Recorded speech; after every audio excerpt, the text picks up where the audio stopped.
you have positions eliminated when people retire or they leave for another job. I believe 10 police positions, 10 and a half fire department positions, like in the last 3 or 4 years. Most recently, the city clerk, Mr. Bledsoe, got a raise that was, well, I don't think everyone would argue that the raise is deserved. But what do you say to the police and firefighters who haven't gotten anything, and both are heading pretty close to impasse unless they can come to the table one more time?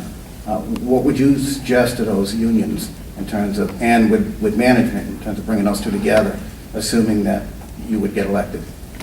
First of all, you have to, when the city went to the 3 different unions, or all, the general employees as well, because they haven't had a raise in 4 years, asked them to roll up their sleeves. We're in a difficult time, and they did. I mean, they have, and I commend them for it, because they know, they see.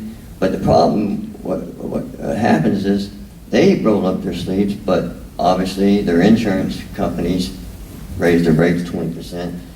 The food, you go at the grocery store, they raise their rates. It's just a shame that everybody couldn't come in and roll up their sleeves as well. But for the contract that Mr. Bledsoe has, I think he was working without a contract for some time. And I don't think the employees have any problem with that at all. I don't believe he ever had a contract, which he should have had right, 3 years exactly. ago. Mr. Goodall, just be my final round of questions. Keeping in mind with what you were saying earlier and what Mr. Jones said, being in the union and firefighter, what do you do when you have a city manager and a city commission that wants to stay, keep that tax rate from mushrooming, but you pay the overtime and the salaries look like they're swollen, like why are you paying all these people these huge monies? Or do you bring in more officers and then have the glut of the pensions? How do you strike that balance? You're saying we're low rank, but in terms of the levels, but what do you do as an alternative, or can you? I don't know if there is really an alternative with insurance and pensions going up, and it's very difficult to find that balance, but I do believe there is a balance to have. I recently spoke with a police officer that's been with the force for 3 years. He was hired, and he's working more overtime, and granted, overtime is cheaper than hiring a new employee. You don't have to pay the insurance, you don't have to pay the retirement, but it's also important that we find that balance to be able to hire more policemen and more firefighters. It's a fine line that we're going to have to walk, but I believe as we sit down collectively, we're going to be able to find that fine line, and I think it's very, very important that we do. Okay. Mr. Casserly, there's been talk about beginning a new CRA district. We're going to sunset with Canal, Flagler, 3rd Avenue, that branch, basically the downtown. Do you there's been some debate about keeping Canal, again, with a new CRA, partnering with US 1? Would you cut it off at US 1? Where do you win the public's confidence in, okay, this is what we really need to do, especially all the big projects that are coming in now, Badcock and a Penny Saver and some of the others? Well, first of all, downtown Canal Street, I think we've all talked about infill housing and those kind of projects as well. So downtown still needs to be helped out, needs to be viable. I'd like to see it become, a nice walkable downtown that everybody can come to, where businesses stay open, this kind of thing. Now, saying that, I think also private money should be coming in, maybe a little bit more than CRA. CRA should probably help some of the areas that they haven't helped yet that might be a little bit blighted. Do you keep Canal or dump Canal? With a US 1, and with a new US 1, a new CRA for US 1, keep it or dump it?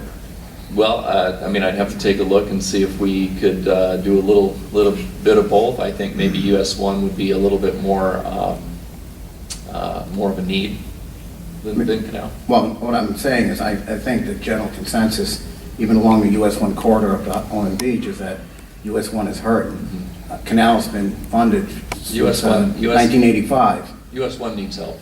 Mr. Vidal, quickly, keep Canal Street with a new CRA or have US 1 by itself? You need to keep it. A lot of people, a lot of businesses have opened on Canal Street in the years, and they're looking for that support again. You want traffic, keep it pretty. Mr. Jones, and keeping in line with the CRA, first, quickly that, and I have one more question for you. keep Canal Street with US 1 or go split them Well, I up? think we just need to broaden the CRA district, but obviously we have to, I love Canal Street. When I was a little boy, Canal Street is very, Keep it or leave it? keep it. Okay. There's this program that the city started a year ago, and for lack of better words, do the loop. What does it mean to you? Well, I'm not quite sure. Because the loop is something that, is promoting, I guess, the businesses in that area. But I would like to see us, look into the actual rewards of what we're getting for the money that we're putting there and seeing how we can evaluate that and see if that's what is best for that area. Mr. Castley, and quickly, I believe the intent of the loop is to generate tourism and interest, to not necessarily create businesses, but to enhance the businesses that are here. Do we need something in combination with the loop, maybe on a business sector, that would be a sister partner to that? And do you think that's possible? It's kind of an incubator or something? I think that's possible. I have to look into it a little bit more, but I think the loop is something that will generate business and interest. It just needs to be helped. Last question for Mr. Vidal. Ms. Plaskett is very, very adamant about making sure the west side, which is part of her district, was included. And a lot of times, it's kind of like the feeling of it's an afterthought. Do you feel the west side is at where it needs to be? Is there room for improvement? And how do you ensure more inclusion of the west side? Well, I feel over the last several years, I believe the west side has really been beautified. There's a lot of intersections, a lot of streets, new sidewalks. Yes, there's always work in every district, but it's very important. The west side's a historical side. A lot of people don't realize that. There's a lot of history over there. So I think preserving that history and allowing the west side to be a part of the city. It seems like sometimes it's the west side against the east side. That connectivity needs to be brought together, and that's important to me, is to keep the west side developing into a better place and bringing two sides together. Thank you. Mr. Tully, if there's any audience, I think I'd said more than enough. That's all right. Now we get to the part that I do this for. If anybody would like to ask the candidates a question, just raise your hand. Please give us your name, what town you're from, and where you're going to question. Thank you. My name is Susan Maini. I'm a resident of New Smyrna Beach. And I wonder if each of you could comment on what you believe the impact will be to a proposal by a Winter Park developer to put 239 units of rental housing on the parcel next to Baldwin Brothers on the North Causeway. Thank you. Very briefly, you support it or you don't support it? We're running out of time. It's a very delicate situation, depending on the housing. I've heard of some things talked about it. I believe that if we have a waterfront piece of property there, depending on what type of housing that is, I've heard of Section 8 housing going on waterfront property. I want to really look in more into that. At this point, do you support it or not support it? From what you do know. From what I do know, no. Mr. Castle, quickly. Of course, I haven't seen any kind of a site plan or anything. I've just heard rumors and what's going up there. I think what it is has a place, but I don't believe it's there. Mr. Jones, just yes or no? I kind of echo what Steve said.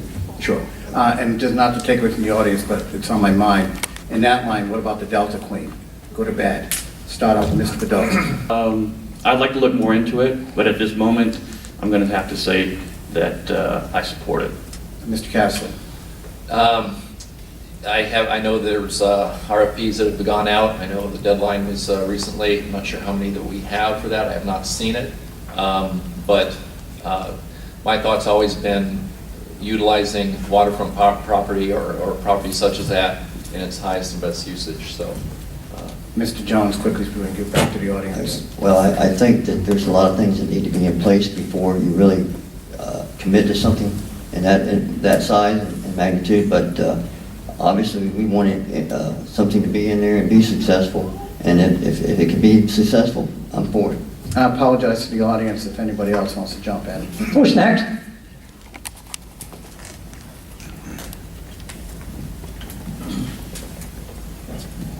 Palmer Wilson, I live in New Smyrna Beach. You touched on earlier the issue with the unfunded liability for the pensions. The liability for the fire is quite larger than the one for the police.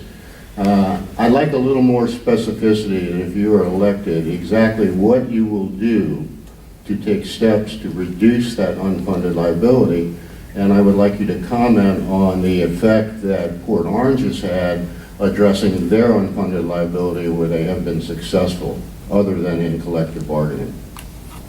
If I could just jump in for a second, they're all newbies, except for Mr. Jones, and we're running out of time, so can you give us like the 10-second version of that? I'll be extremely honest with you.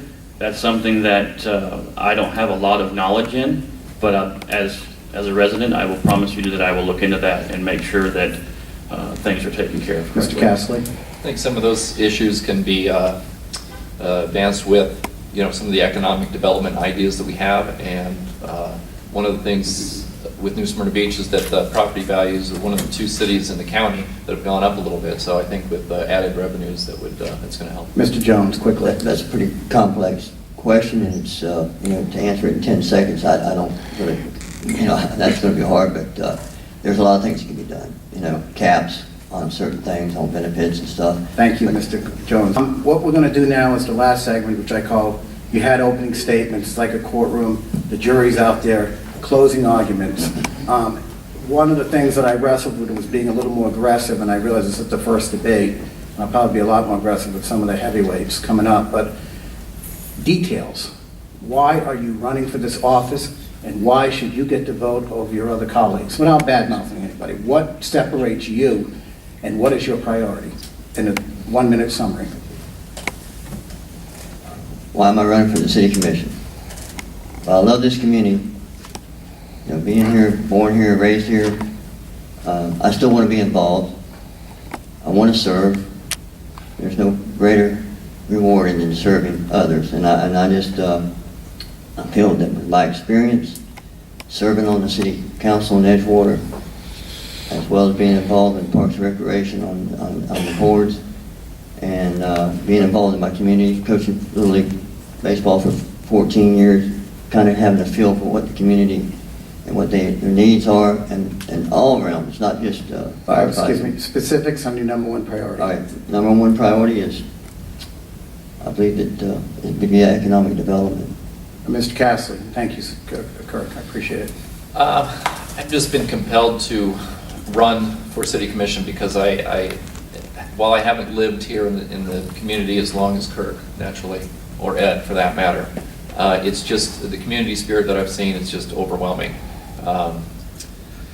My number 1 issue, of course, would be jobs here and making it business friendly. So How do you get to jobs? Regulations, but making a business-friendly atmosphere, tourism, promoting that to bring in the people that are going to bring in businesses. Mr. Bedell, since you're the last sacrificial lamb here, Yeah, that's right. I'm going to push you a little harder. Specifics, if it's jobs, if it's economic development, what do you do? What would be your priority in making that happen that isn't happening now, that can't be happening now? A priority would be 1, community involvement, getting out there, making people see your face, going to work for them, making this community a better place. Specifically, all of it. It all needs to be addressed. So you saying taking it out of the meeting hall and bring it back into the community? Absolutely. Okay. Thank you, gentlemen. And that concludes our first debate. Mr. Tolley? Thank you. We'll take a 10-minute break.